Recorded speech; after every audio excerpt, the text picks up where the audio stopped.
النادي الاهلي مش للبيع ومش ممكن يكون للبيع. النادي الاهلي لجماهيره، ملك جماهيره واعضائه. تفكير الحكومه كله فيما يخص النادي الاهلي وفيما يخص الاستثمار في كره القدم هو شيء واحد: بيع النادي الاهلي الى مستثمرين اجانب او مصريين زي ساويرس. هو ده مفهوم الاستثمار عند الحكومه الموجوده، انه احنا بنبيع الحاجات. شوف بقى، كل اللي اتباع ده بيتباع تحت اسم ايه؟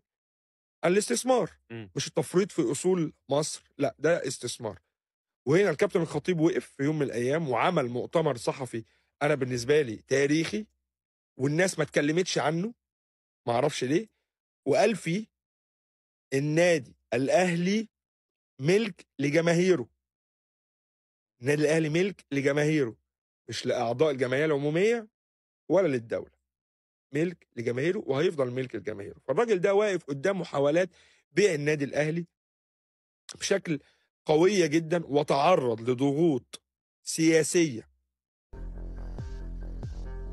دي هتبقى سواد على الكل. يلا بينا.